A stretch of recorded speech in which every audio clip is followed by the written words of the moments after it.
আসসালামু আলাইকুম। যে সকল আপুরা পার্লারে কাজ শিখতে চাও এবং আমাকে বিভিন্ন ভিডিওতে কমেন্ট করেছিলে এবং ইনবক্সেও মেসেজ দিয়েছিলে বা অনেকেই কলও দিয়েছিলে যে আপু তোমার পার্লারে কি পার্লারে কাজ শেখানো হয় কিনা। হ্যাঁ আপু, আমাদের পার্লারে কাজ শেখানো হয়। এখন তোমাদের জন্য কিন্তু একটা স্পেশাল ডিসকাউন্ট নিয়ে চলে আসছি।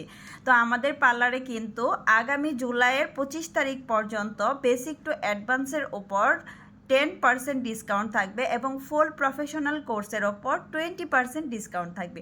তো যারা যারা আমাদের পার্লারে প্রফেশনাল অথবা বেসিক টু অ্যাডভান্সের কোর্স করতে চাও তারা কিন্তু এখনই রেজিস্ট্রেশন করে ফেলতে পারো, কারণ অফারটি কিন্তু থাকবে আগামী জুলাইয়ের 25 তারিখ পর্যন্ত। তো যারা যারা আমাদের অ্যাড্রেস জানো না, আমাদের পার্লারের নাম কেশরী বিউটি পার্লার, অ্যাড্রেস হচ্ছে মাধবপুর থানা, জেলা হবিগঞ্জ। তো যারা যারা দূর থেকে এসে কোর্স করতে চাও তাদের জন্য কিন্তু থাকা খাওয়ার ব্যবস্থা আছে। তোমরা চাইলে কিন্তু থাকা খাওয়া ব্যবস্থা নিয়েও কোর্সটা কমপ্লিট করতে পারবা। আর যারা যারা চাও যে এক্সট্রাভাবে থাকবা তাদের জন্য কিন্তু আমি ব্যবস্থা করে দিব। আর যারা মাধবপুরের আশেপাশে আছো তারা কিন্তু বাসা থেকে এসেই তোমরা ক্লাসটা করে ফেলতে পারবা। তো যারা যারা আমাদের পার্লারে কোর্স করতে চাও তারা কিন্তু চলে আসতে পারো 25শে জুলাইয়ের আগে, কারণ রেজিস্ট্রেশনের 20% এবং 10% ডিসকাউন্ট থাকবে আগামী জুলাই মাস পর্যন্ত।